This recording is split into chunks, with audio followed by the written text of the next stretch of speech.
Well, good afternoon, ladies and gentlemen, and a very warm welcome to the Watergate Bay Hotel. I'd like to begin by introducing ourselves. My name is Sandy Endine, and I'm the Superintendent Registrar for today's wedding, and it is my privilege and pleasure today to conduct the ceremony of marriage between Ben and Emily. The lady with me is Elaine Hanley, and she is the marriage taking place today will hold a special place in history. Over the years, the various acts of registration have changed very little, but now, couples wishing to do so may marry in venues such as this hotel, which has been licensed for marriages. We are very pleased to be celebrating your marriage here today.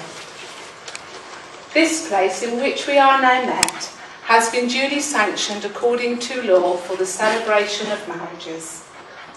We are gathered here today to celebrate the marriage of Ben Gary Smith and Emily Kathleen Ward, and to witness their vows of matrimony.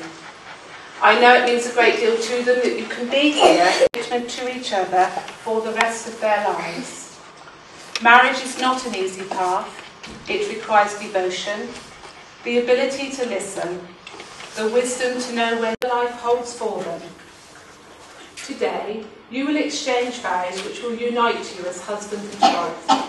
The words are a formal and public pledge of your love and a promise of lifelong present. Knows of any lawful impediment to this marriage, they should declare it now.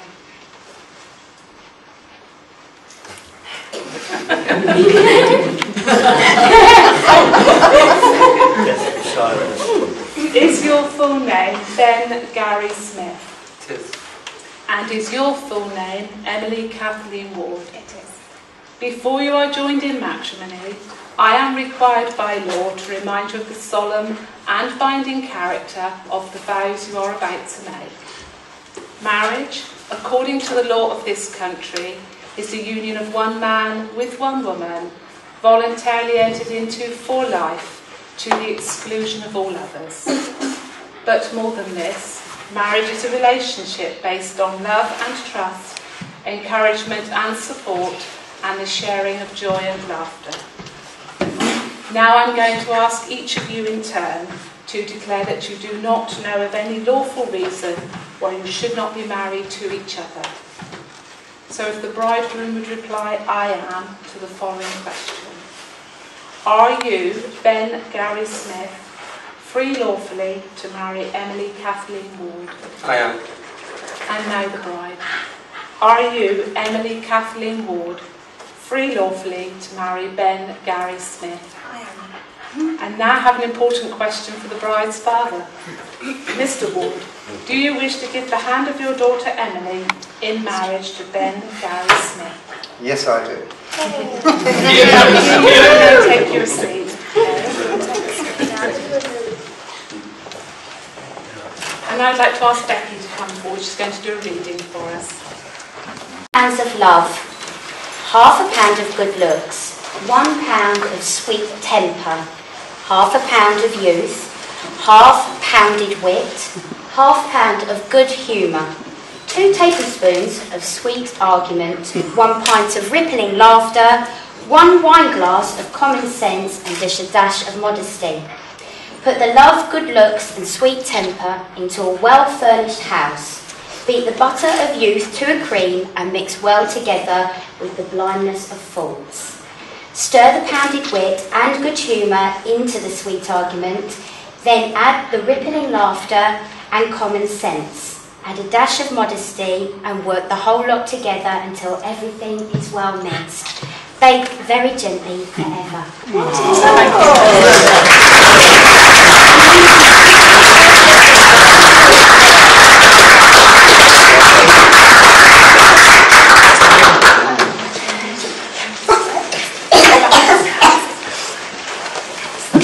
Now the solemn moment has come for these 2 persons to contract their marriage before you, their witnesses. The exchange of marriage vows in the presence of witnesses forms part of a long tradition of marriage in this country. Ben and Emily, you have gathered about you those whom you love. You invited them here to receive their encouragement and support and to celebrate with you at this special time. So Ben, I ask you now, Will you take Emily to be your wife? Will you comfort her in life's sorrow and pain? Will you rejoice with her through the good times? And will you remain true to her for the rest of your lives together? I will. Yeah. And Emily, I ask you now, will you take Ben to be your husband? Will you comfort him in life's sorrow and pain? Will you rejoice with him through the good times? And will you remain true to him for the rest of your lives together? I will. Ben and Emily, you're about to make the most trusting and absolute commitment that any one person can make to another. You're about to put your love, your life, and your future happiness into each other's keeping. Could I ask you please to stand to witness their vows?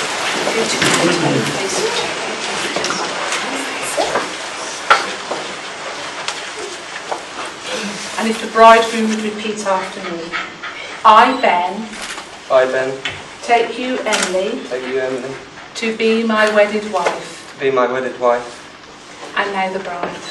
I, Emily, take you, Ben, to be my wedded husband. And now Ben and Emily are going to exchange personal vows that they've written themselves. Emily, you're my best girl, and I love you very deeply. You make me smile every day, and I feel so lucky to have you with me as we have adventures through life. I promise that I will love you and protect you, and cherish our friendship every day for the rest of my life.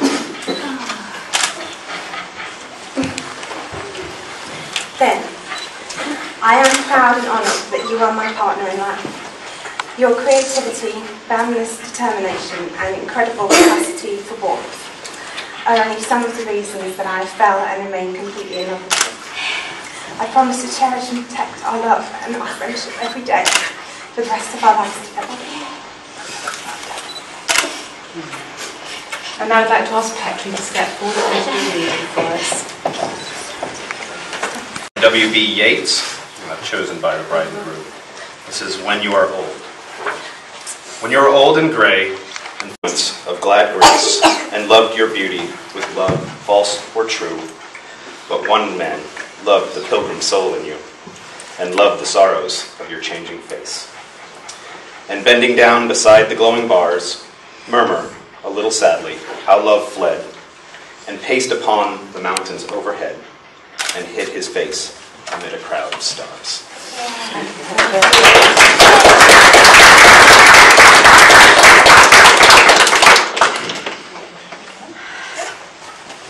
We've now come to the exchange of rings.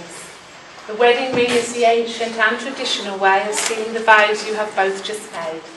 It is an unbroken circle, it has no beginning and no end, and symbolises unending and everlasting love.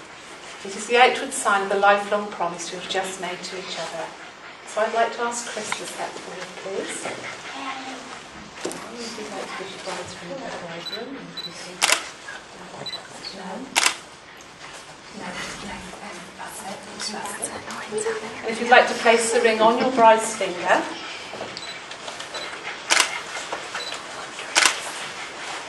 remain holding her hand while you say these words to her.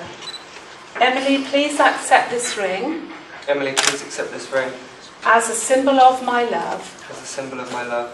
And the promises we have made to each other today. And the promises we have made to each other today.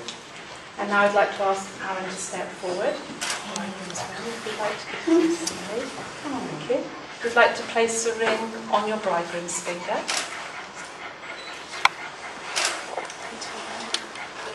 Remain holding his hand while you say these words to him. Ben, please take this ring. Ben, please take this ring. As a symbol of my devotion to you. As a symbol of my devotion to you. And the vows we have made today. And the vows we have made today.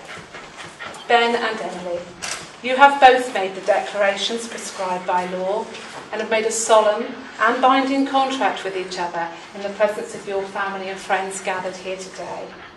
You have further given and received your rings as tokens of your commitment to each other and to your future life together. Your marriage ceremony today has given your family and friends the opportunity to meet together to help celebrate your happiness. As you look back on today in the years to come, May you both remember the love that you felt and the commitment you made. Today, we all share in that happiness as you become husband and wife, and we give you our best wishes for your future life together. So Ben and Emily, it is now my pleasure to announce that you are husband and wife.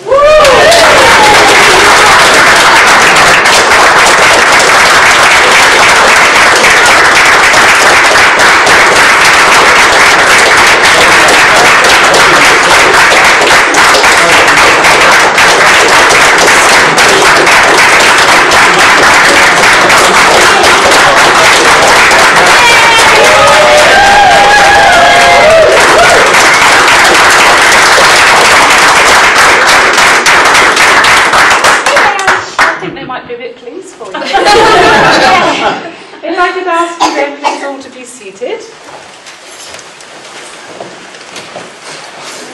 And before the signing of the register, I'd like to ask Caroline to step forward.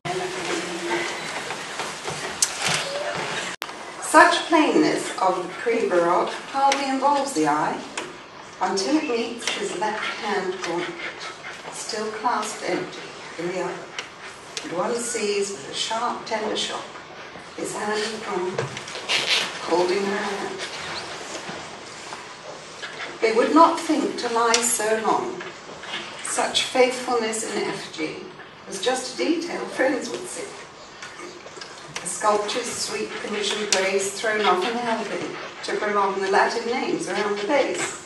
They would not guess how early in their supine stationary voyage the air would change to soundless damage, turn the old tenantry away. How soon succeeding eyes begin to look, not read. Rigidly they persisted, linked through lengths and breadths of time. Snow fell, undated. Light each summer thronged the glass, a bright litter of bird calls strewed the same bone-riddled ground. And up the path, the endless altered people came, washing at their identity. Now helpless in the hollow of an unarmorial age, a trough of smoke in slow suspended skeins above their scrap of history, only an attitude. Time has transfigured them into untruth.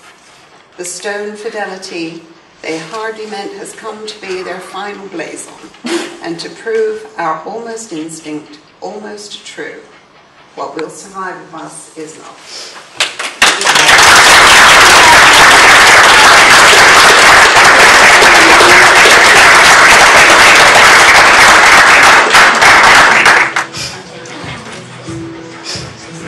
Black ladies.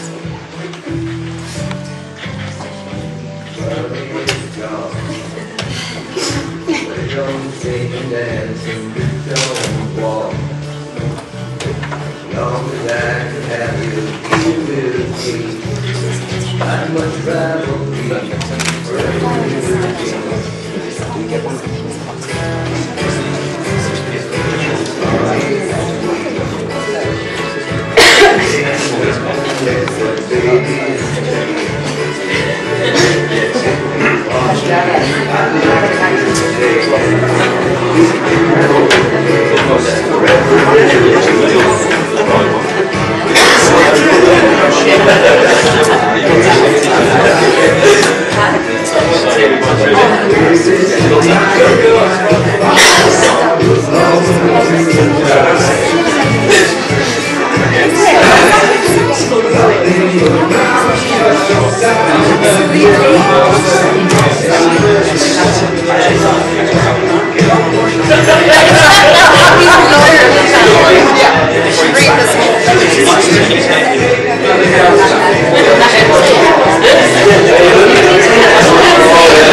Yes.